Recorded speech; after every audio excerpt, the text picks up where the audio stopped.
Nós estamos diante do Monte Calvário, Gólgota, ou o Monte da Caveira, porque este monte em que Jesus foi crucificado conserva ainda, depois de quase 2000 anos, o formato de uma caveira humana. E o símbolo disto é que Jesus, com a sua morte, matou a morte.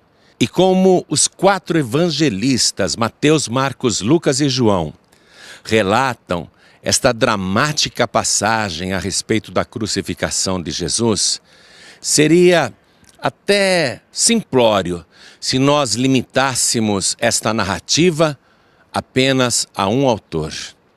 Por isso, neste momento, eu vou fazer uma leitura para você que está contida no Evangelho Reunido, que traz o relato entrelaçado das 4 testemunhas, Mateus, Marcos, Lucas e João. E o texto aqui a respeito da crucificação diz o seguinte: quando chegaram ao lugar chamado Gólgota, que significa lugar da caveira, ofereceram-lhe vinho misturado com mirra, mas ele, provando-o, não quis beber, e ali o crucificaram. Jesus, porém, dizia: Pai, perdoa-lhes, porque não sabem o que fazem. E era a hora 3ª quando o crucificaram. E também aos malfeitores, um à direita e o outro à esquerda, um de cada lado, e Jesus no meio. E cumpriu-se a escritura que diz: e com os malfeitores foi contado. E Pilatos escreveu também um título e o colocou sobre a cruz por cima da sua cabeça com a sua acusação. E nele estava escrito: Jesus Nazareno, Rei dos Judeus. Muitos dos judeus, pois, leram este título porque o lugar onde Jesus foi crucificado era próximo da cidade. E estava escrito em hebraico, latim e grego. Diziam então a Pilatos os principais sacerdotes dos judeus: não escrevas o Rei dos Judeus, mas que ele disse: sou o Rei dos Judeus. Respondeu Pilatos: o que escrevi, escrevi. Quando Jesus foi crucificado, segundo estudos e através do software Calendário Permanente, nós podemos ter mais ou menos uma data bem aproximada de quando isso ocorreu. Provavelmente, Jesus foi crucificado às 9 horas da manhã da sexta-feira, dia 9 de abril do ano 27 da era atual. E eu quero fazer agora alguns comentários a respeito da crucificação de Jesus. Primeiro, que lhe ofereceram aquela mistura de vinho e mirra. Aquilo era um anestésico. Era costume naquela época dar uma bebida forte, inebriante, estonteante para o que estava prestes a morrer. Esse costume é bem antigo. Lemos em Provérbios 31, versículo 6, num texto escrito 900 anos antes de Cristo, assim: dai bebida forte ao que está para perecer e vinho aos amargosos de espírito, para que bebam e se esqueçam da sua miséria e do seu trabalho não se lembrem mais. Quando Jesus estava prestes a perecer, aí no Calvário, lhe ofereceram um narcótico, a droga, para que ele ficasse aéreo, para que ele ficasse dopado, mas Jesus não quis se dopar. Era como fazer uma cirurgia profunda sem anestesia. Mas Jesus tinha que sentir nele todas as nossas dores e os nossos pecados, por isso não recebeu o anestésico. O grande evangelista do século XX, Billy Graham, ele dizia, comentando a frase dos comunistas que zombavam dos crentes afirmando que a religião era o ópio do povo, a droga do povo. E Billy Graham disse assim: mas não o cristianismo, porque ofereceram droga para Jesus e ele não quis. Isso de fato aconteceu, porque Jesus queria estar bem consciente a respeito da redenção da humanidade. O costume de crucificar pessoas, pregando-as no madeiro, é bem antigo. A gente vê um relato aqui no Antigo Testamento que o próprio Faraó, 18 séculos antes de Cristo, costumava fazer isso no Egito. Está escrito assim em Gênesis 40, versículo 19. Dentro de 3 dias Faraó tirará a tua cabeça e te pendurará no madeiro. Os judeus também penduravam pessoas em madeiros. O relato mais antigo de que os judeus faziam isso está no livro de Josué, capítulo 10, versículo 26, ou seja, 14 séculos antes de Cristo, onde está escrito: depois disto, Josué os feriu e os matou e os pendurou em 5 madeiros. Mas naquela época, somente pessoas já mortas eram penduradas em madeiros e ficavam expostas. Os fenícios foram os primeiros a pregar no madeiro pessoas vivas. E os supliciados ficavam ali pendurados, agonizando até morrerem num espetáculo de horror e agonia. E o objetivo desse tipo de pena de morte era aterrorizar os rebeldes, os criminosos. Esta prática de crucificar pessoas vivas correu o mundo, e Alexandre o Grande, no século 3 a.C., ele pendurou no madeiro 1000 rebeldes vivos na cidade de Tiro. Como que esse costume evoluiu para uma cruz com 2 travessas, uma vertical e outra horizontal? Essa travessa horizontal foi acrescentada muito tempo depois, e a vítima era amarrada viva naquela travessa horizontal e depois encravada ali. E os romanos, ao conquistarem o mundo antigo, popularizaram esse tipo de execução. O historiador judeu Flávio Joséfo, ele conta que no ano 4 a.C., o general romano Varo pendurou no madeiro, aqui mesmo em Israel, 2000 judeus rebeldes, deixando-os em um suplício público por toda parte. O general romano Varo crucificou 2000 judeus em vários pontos de Israel para aterrorizar os dominados, para que ninguém se atrevesse a enfrentar o Império Romano. E assim, esse costume correu o mundo. 3 tipos de cruzes eram usadas para crucificar uma pessoa. A primeira dela era chamada decussato.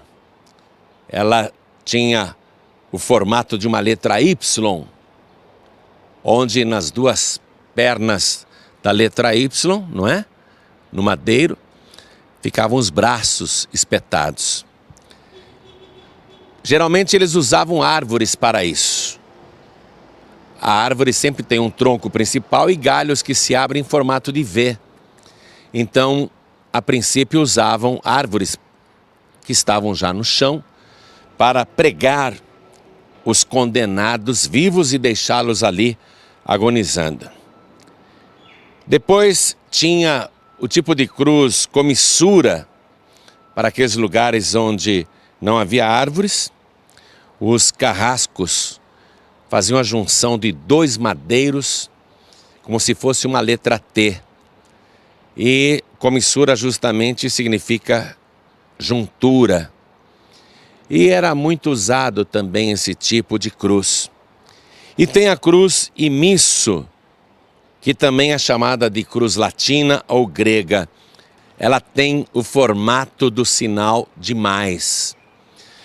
E esse parece ter sido o tipo de cruz em que Jesus foi crucificado. Mas, de qualquer maneira, a crucificação era algo horrendo. Deixe-me explicar para você algumas coisas. Na hora em que o condenado ia ser executado, ele era deitado sobre o madeiro, suas mãos e braços amarrados, e os carrascos faziam isto por dois motivos. Primeiro, para evitar que a pessoa que ia ser crucificada, na hora de bater o prego, tirasse a mão. Estando o braço amarrado, ela não conseguia se mexer, facilitava o trabalho dos carrascos. E outro motivo é porque quando eles suspendiam o condenado no madeiro, entre o céu e a terra, o seu corpo ficava amparado pelas cordas. Não sabemos se Jesus foi também amarrado e se ele foi ali pregado. Fizeram alguns estudos de que a crucificação pela palma da mão não suportaria o peso de um homem, a carne se rasgaria. Por isso muitos acreditam que os pregos eram enfiados no pulso, entre os ossos, e a dor era lancinante, horrível. Porém, a crucificação pela palma da mão não é totalmente descartada, porque já que o condenado estava amarrado com cordas na travessa horizontal, o seu corpo ficaria suspenso no ar. Mas os evangelhos não contam para a gente se Jesus foi amarrado, mas apenas que ele foi crucificado. E crucificado quer dizer em madeiros cruzados. Por isso que eu acredito que Jesus foi crucificado nesse tipo de cruz, a cruz imissa, não é? Ou imisso. Muito bem. Em cima da cabeça do condenado ficava uma plaquinha com a sua condenação. E a condenação de Jesus, a acusação contra Jesus, o crime que ele cometeu foi ter sido o rei dos judeus. Mas quando Pilatos escreveu aquele título em 3 idiomas, e nos principais idiomas do mundo antigo, ou seja, em latim, que era a língua do Império Romano que havia conquistado o mundo, em grego, que era a língua da cultura que os nobres falavam, e em hebraico, significa que Jesus, portanto, não morreu apenas pelos judeus, mas por todos, pelo grego, pelo romano, enfim, por todos os moradores da terra. Jesus foi crucificado às 9 horas da manhã. Imagine nesse sol da Palestina, eu vou dizer para você agora, são 8 horas e 25 minutos aqui em Jerusalém. Você veja que o sol começa a apertar. Jesus brutalmente torturado, ferido, machucado, com o corpo retalhado, a coroa de espinhos na cabeça, já todo desfigurado pela sessão de pancadaria que ele sofreu. Jesus, finalmente crucificado às 9 horas da manhã, com esse sol forte batendo nas feridas abertas, na pele retalhada e o calor do dia só aumentando. Jesus ficou pendurado no Monte Calvário das 9 da manhã até as 3 horas da tarde, quando morreu.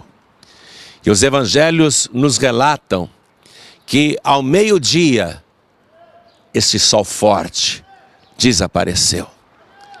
A lua também, nenhuma estrela foi vista e houve trevas em toda a terra. Eu creio que isto ocorreu por alguns motivos. Primeiro, para aliviar o Messias sofredor,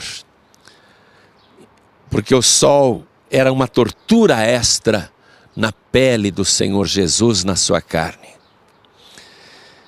Eu creio que o sol desaparecendo e vindo densas trevas neste lugar, houve uma refrigeração no ambiente. Aquilo, de uma certa maneira, aliviou a dor de Jesus. É como se o sol dissesse: estou vendo o que os homens fazem com ele e não quero participar desta tortura que estão fazendo no meu Criador. É como se o sol, a natureza, se recusasse a participar de tamanha barbaridade. E o outro motivo é porque Jesus disse: esta é a hora e o poder das trevas. E mais um motivo ainda, eu acredito que tudo se escureceu porque a luz do mundo estava se apagando. Naquele momento, a humanidade estava recebendo o maior favor de Deus. O maior favor que um pai poderia fazer por estranhos, sacrificando o próprio filho. A luz do mundo foi se apagando e a terra se escureceu. Naquela hora, Jesus cita uma frase em aramaico. Ele reúne as poucas forças que tem. Ele olha para este céu agora todo escuro. E ele diz: Eloi, Eloi, lama sabachthani. E ele está dizendo: meu Deus, por que me desamparaste? Na verdade, ele não estava desamparado. Mas é difícil para um pai. É difícil para um pai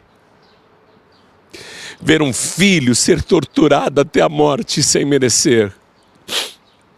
É difícil para um pai contemplar o filho único, o filho amado, morrendo por pecadores. E mais ainda, sendo esta a vontade do Pai. O Pai queria que ele morresse crucificado. E Jesus, antes da cruz, lá no Getsemane, ele orou 3 vezes dizendo: Pai, se possível, passe de mim este cálice sem que eu beba, mas não seja feita a minha vontade, mas a tua. E quando veio o anjo confortar Jesus, ainda no Getsemane, ficou claro que não havia outro meio, que era da vontade do Pai que ele fosse crucificado. Então, as trevas, naquela tarde, tudo escuro, é como se o céu, olhando para a terra, não quisesse ver. É como se os anjos virassem o rosto. É como se o céu inteiro chorasse. Porque o único justo que já viveu neste planeta, o único que fez a vontade do Pai do princípio ao fim, o único que viveu sem nenhum pecado e só fez o bem e só pregou amor, estava perecendo pelos injustos. É impossível ficar indiferente a este sacrifício. Você pode gostar do Buda, a escolha é sua, mas o Buda não sofreu nada por você. Você pode gostar do Maomé, a escolha é sua. Você pode escolher a religião que você quiser, mas me perdoe, Maomé não sofreu nada por você. E eu digo mais: entre todos os líderes de grandes religiões do mundo, nenhum teve autoridade de dizer: eu e o Pai somos um. Só Jesus. Você pode continuar vivendo do jeito que você quiser. Você pode fazer de conta que isso não aconteceu. E você pode até dizer: eu não tinha nada a ver com isso. Mas a verdade é que ele morreu pelos meus e pelos teus pecados. Ele foi ferido pelas nossas transgressões e pelas nossas iniquidades. O castigo que nos traz a paz estava sobre ele. E pelas suas pisaduras nós fomos sarados. Por isso que ele foi torturado da cabeça até os pés e não ficou uma parte sã no seu corpo. Porque ele também estava levando todas as tuas enfermidades. Você quer ter paz? Ele sofreu o castigo que nos traz a paz. Você quer ter saúde? Ele levou sobre si todas as nossas dores e enfermidades. Você quer ter salvação? Você quer ser salvo? Ele levou sobre si todas as nossas transgressões e todas as nossas iniquidades. Você quer ter vida de verdade? Ele deu todo o seu sangue para que você tenha vida, porque a palavra de Deus diz que a vida está no sangue. Mas não um sangue qualquer, o sangue sem pecado, o sangue puro de Jesus. Quer tudo isso? Então, neste momento, abra o teu coração. Abra. Coloque a tua mão direita sobre o teu coração assim, ó. E faça essa oração comigo. Você quer entregar a vida para Jesus agora? Quer recebê-lo como teu único, suficiente, exclusivo e eterno Salvador? Então ore assim comigo, com a mão direita sobre o teu coração. Ore assim. Meu Deus e meu Pai, eu recebo agora o Senhor Jesus e o seu sacrifício por mim. E eu declaro que Ele é o meu único, suficiente, exclusivo e eterno Salvador. Perdoa, Senhor, todos os meus pecados. Apaga as minhas transgressões e as minhas iniquidades. Escreve o meu nome no teu santo livro, o livro da vida, porque a partir de agora eu declaro que o Senhor Jesus é o meu único, suficiente, exclusivo e eterno Salvador para todo sempre. Amém. Continue assim, com a mão direita sobre o teu coração. Deixe-me orar por você aqui, diante do Monte Calvário, do Gólgota, do Monte Caveira, o lugar da caveira. Deixe-me orar por você agora, que tomou a sábia decisão de receber Jesus como teu único, suficiente, exclusivo e eterno Salvador. Pai querido, eu levanto os meus olhos neste mesmo céu que Jesus Cristo levantou os olhos. Eu contemplo o mesmo céu que o Senhor contemplou há 2000 anos atrás.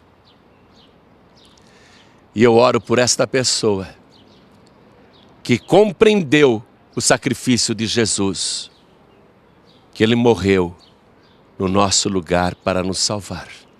E eu peço ao Senhor que abençoe esta pessoa que entregou a vida ao Senhor.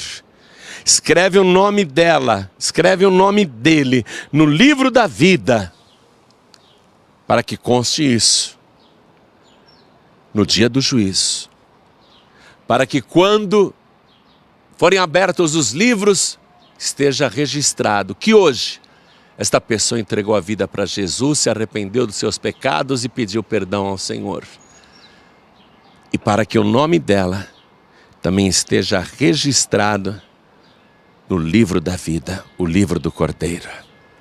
Muito obrigado a Deus por Jesus Cristo, o meu único, suficiente, exclusivo e eterno Salvador para todo sempre. Amém.